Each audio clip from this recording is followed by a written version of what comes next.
This is the Chassidic Story Project with Barak Hullman, podcasting from Jerusalem, Israel. To become a supporter of this podcast, please go to HassidicStory.com, HASIDIC story.com. You'll never know, you'll never know, you'll never know, you'll never know.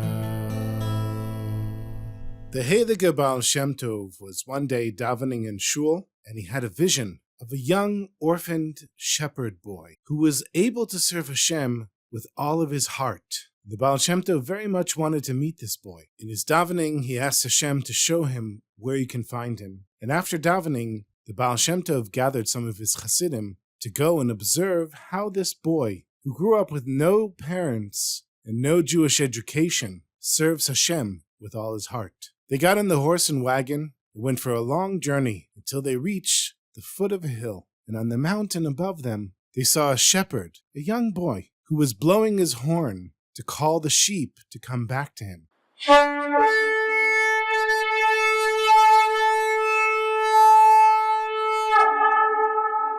After all the sheep came and gathered around him, he brought them to a trough where they could drink water. And while they were happily drinking the water, the young shepherd boy looks up to heaven and he says to Hashem, Ribono shel olam, Master of the world, you're so amazing. Look at this beautiful world that you created. You created the earth. You created water. You created the clouds. You created the sun. You created the sky. You created everything. Me and these sheep as well.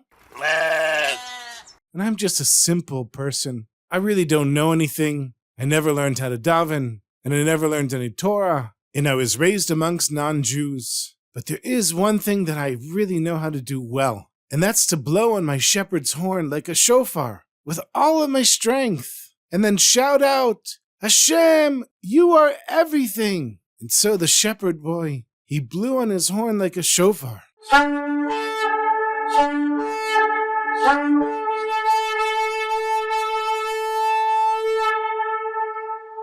And he continued blowing and blowing and blowing with all of his might until he was so exhausted that he collapsed on the ground and laid there, unable to even move, just staring at the clouds. But about 5 minutes later, his strength returned. He got up and he said, You know, Hashem, I'm just a little simple shepherd boy, and I don't know any Torah, and I don't know how to daven. What can I give you, Hashem? What can I give you, the master of the universe, who created everything and is creating everything every second, all the time? I already blew my horn for you like a shofar. What else can I do for you? And the boy is thinking to himself, and then he said, You know what? I can sing shepherd songs. I know the songs that all of us shepherds sing. And then he started to sing really loudly with so much energy and all of his strength, and he's singing louder and louder and louder.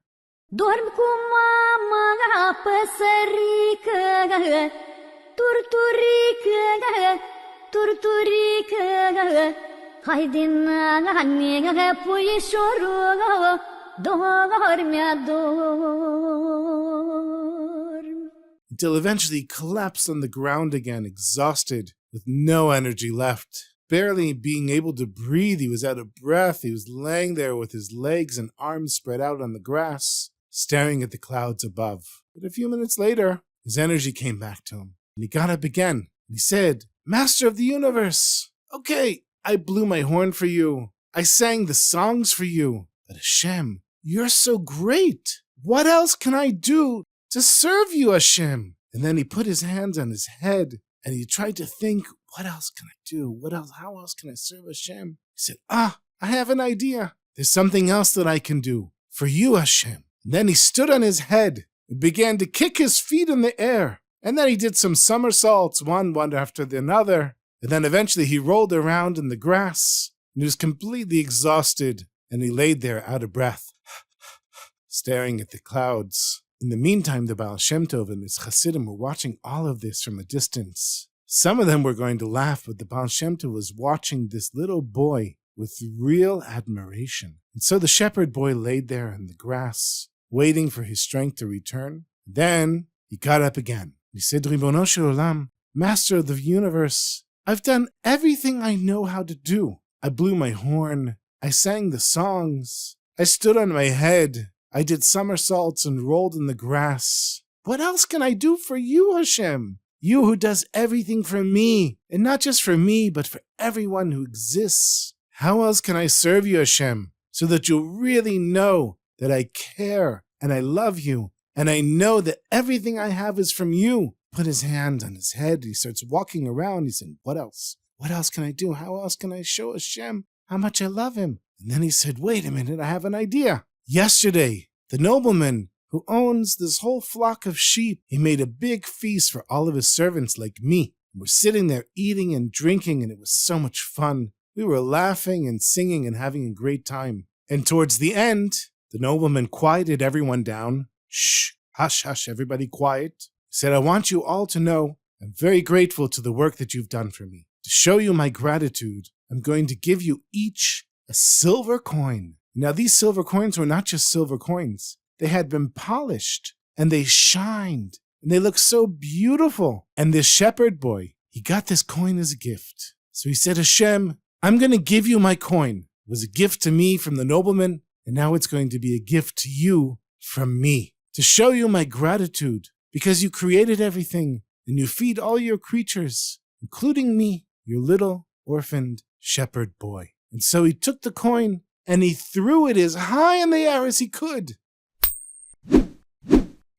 And the coin was flipping in the air as it went higher and higher and higher. And at that moment, the Baal Shem Tov and the Chassidim that were watching all of this from a distance, they saw a hand come down from heaven and grab the coin and then disappear. And with that, the shepherd boy was very pleased with his service to Hashem. The Heilige Baal Shem Tov, he turned to the Chassidim and he said, do you see what we can learn from a shepherd boy who never learned to daven and never learned any Torah? He has taught us how to fulfill the mitzvah of loving Hashem with all your heart, with all your soul, and with all your might.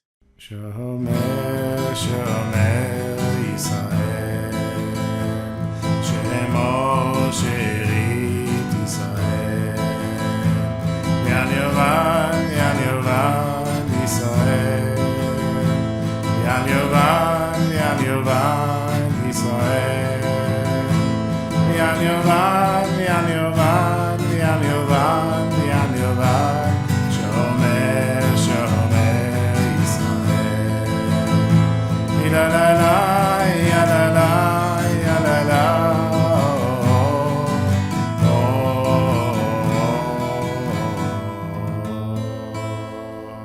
As you can see, I'm having a lot of fun recording these stories. I figured I'd give you a little insight into how the stories are being recorded and what's going on here in the background. So every week, hopefully the week in advance, I record the story for the next week. It's in my office here in Jerusalem.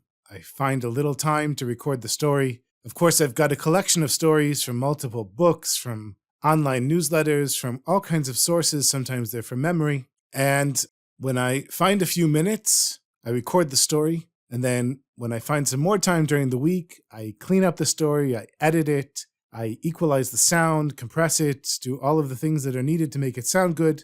And at this point, I'm using really quite professional equipment thanks to supporters like you who have been supporting this podcast financially. And for anybody who's not yet a supporter, I would greatly appreciate your financial backing. Even $5 a month makes a big difference. Each episode takes approximately 3 hours to produce from beginning to end, and the support that people give really makes a difference. So some people have asked me, are the stories true? Well, I can tell you, having read thousands of Chassidic stories, the stories are definitely true, but not all the details are the same. Sometimes I come across a story that is identical in the story itself, the structure of the story, but the details are different. So I can tell you for sure there's truth behind the stories. They happened in one form or another, but sometimes the details have changed, sometimes the rebbes have changed, the locations have changed, things here and there and the way the story is told has changed. Another thing is people have asked me if I'm reading these stories, so the answer is no, I'm not reading the stories. I'm actually telling the stories, but because I first read the story and then place it on the side and try to remember it, sometimes you'll see there are pauses as I'm speaking, either to take a breath and I take the breath out, or in order to collect my thoughts and say, what was the next part of the story? So you'll hear sometimes it doesn't always go so smoothly, but I'm not reading the stories, I'm trying to tell the stories. And another distinction is that a lot of stories are recorded, which means that the story is something like, this Rebbe said this and something happened to this Chassid and these things happened and what a miracle. And you read it over and you're like, okay, that's not a story. And so when I read these stories that are recorded, I try to think to myself, how do I tell this as a story? And sometimes as I'm telling the story, I try to imagine, okay, what actually happened during the story? And so I know all the details that are written in the story or recorded in the story, but then I try to flesh it out. And of course, in the recent stories, when I've had time, I've added a few sound effects here and there just for some fun and to enhance it a little bit. So that's a little background behind what's going on here in my office in Jerusalem with the recording equipment. And I just want to thank you, my sweetest friends, all of the children that are listening to the stories, all the parents that are listening to the stories, and all of the people around the world. And there are really thousands of people at this point that are listening to these stories every week. It really means a lot to me. I'm very grateful to you and thankful to you. And thank you for listening. Please tell your friends. Please spread the word. I'd love the whole Jewish world to hear these stories. And it can only happen if you tell your friends about this wonderful project. And a special thank you to the supporters of this podcast. And of course, my children that go to sleep every night listening to the podcast. To become a supporter, please go to my website at ChassidicStory.com. HASIDIC story.com. Thank you again, and sei gesund.